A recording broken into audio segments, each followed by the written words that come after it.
Huh? Are you one of the people behind this business space? Yeah, one of the people. Yeah. It's great. I love it. What's the concept? Because I love the mashup of different images, stories you're telling. It's great. It is it's a non-profit art exhibit. So we get individuals who want to express their art in a way that doesn't hinder their pocket. Because to get in an art gallery, per se, like downtown Toronto, even like further west end or east end, the artists have to pay out of pocket to display their work. Whereas here, we have exhibits, they display for a certain amount of time, and then we switch it up and then go to the next artist. So they have an opportunity and a platform to express themselves that doesn't hinder them. Because starving artists, man. Everyone it's hard. Wow. Yeah. What's your name? Josh. Douglas. Yeah, just walk through it's like, oh, this is... Yeah. But even if the ongoing little things around, it's like you're creating a vibe and a mood that everybody's welcome. Exactly. Everyone is welcome. Yeah. Because I see square stuff, trans stuff, black, everything. You've got everybody in here. Very inclusive. Very good. Appreciate Where did that come from? everyone. How did that come about? Did you guys just kind of, we want to put a face together, that's that kind of space, or evolved over time?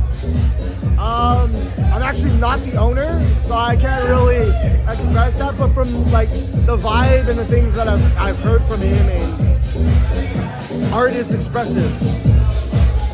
Everything's expressive. Right? You're free to be who you are. Without judgment. Okay. Without fear of judgment. Nice. Safe space, right? Nice. And this event today, is this every Sunday? You do something like this?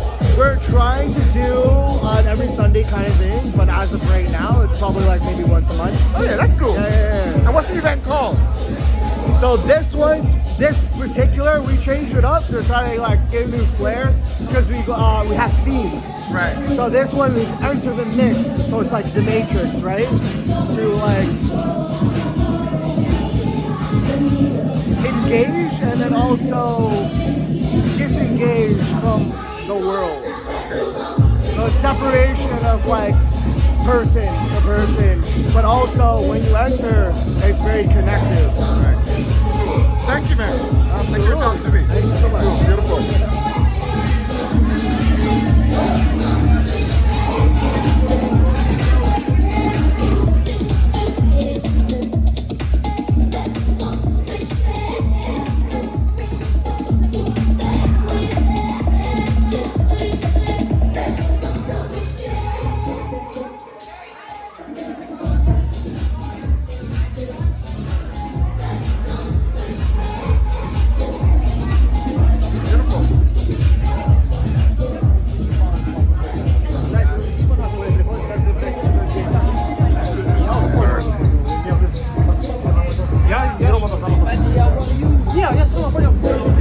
back to your shirt.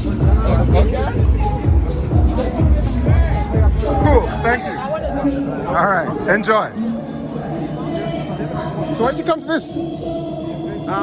My friend owns the cafe, Youthful Vengeance, David. Right. And we're just here to have a good time. We're doing a fun event on a Sunday. We do events actually celebrating local art in Toronto. Right. So we're always here every single week. New exhibitions are coming out. It's also non-for-profit, so if people want to donate, they can. Right. And it's just to elevate art in the city. Brilliant. Are you an artist too? You can say that. You can say that. What kind of art do you do? I model. So Okay. I have a very creative side. I also write, but a big part of what I Sorry, do... let me go over here. A big part of what I do is actually creating events. Okay. So I've ran like a paint and sip night here, done live drawings here. So running events that bring people together and try to make a community out of it. What's the heritage of the person who owns it? What's his background? His background, he is, it's funny, I have to think about it. He's Korean. Okay. So he's definitely a minority. He looks Korean though, but yeah. Okay. But he's very active in the community, Right. both with Afro backgrounds, Asian heritage, indigenous heritages as well. No, I love when I walked in there. I see everything, queer stuff. He's got like Yes. a nice mix of reflection, representation. That's nice. We're very kind of pro everyone. We just want a cool space for people to come and be themselves. Like Brilliant. it's anyone is welcome as long as they just have good vibes. Right. We don't really care too much. And it's open during the day, during the week, and stuff. It's open during the day. So funny thing is, it's one of the few like cafe art galleries. Right. So it's actually a cafe and has like on the walls you see different art exhibitions, different people that have contributed to the history of Toronto and the history of the store as well. Brilliant. What's your name? My name is Malentino. Malentino. Yes, Malentino. Malentino. Who's your representative? Who's your agency? B&M Models. Ooh, and what's the most exciting thing you've done so far as a model?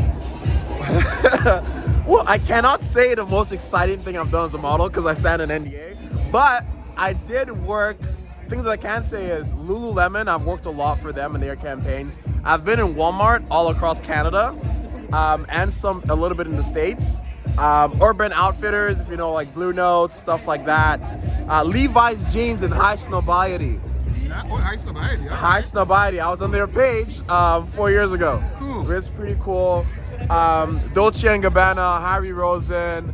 These are just the ones I remember off the top of my And head. then some you can't say because it's coming up, and Yes. you don't want to There's ruin one I the can't big say publicity because moment. it's coming up and it's going to be out in a couple of years and it's going to be massive. All right. Yeah. And what's your background? Malentino. Is that a name you made up, or is that your actual name? So that's my persona, I'd say. My friends gave me the name Malentino, but my background is Nigerian, and my full name is Manasseh Edward Etafo. And what tribe is that? So Manasseh is Hebrew, but I'm from a tribe in Nigeria that is Edo State and Isako. So not necessarily one of the big ones. Not Yoruba, Not Igbo, and Hausa Hausa. or Yeah, those are like the Fulani. 3 big ones that everyone knows. I'm part of a smaller tribe. What are they called? Edo. Just Edo? Edo. EDO. Yeah, I've Edo. heard of them, yeah. Yes. So we're one of the smaller ones. Yeah.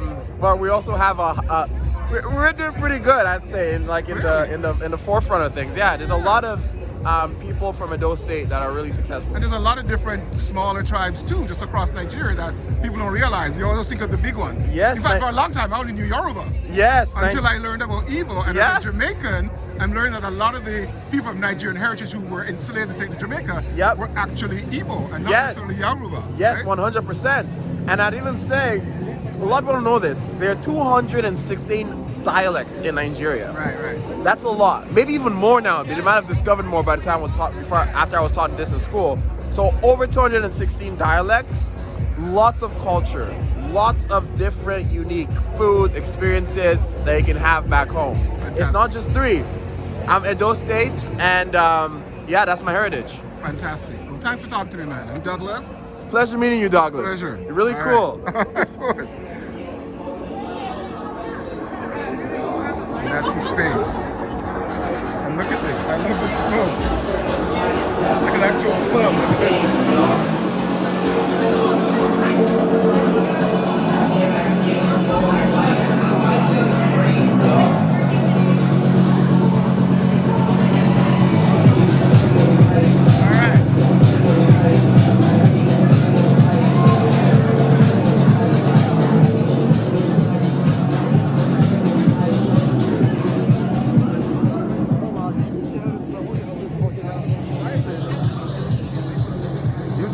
ingest coffee, tea, indie art. Brilliant. All right. Who's Toronto?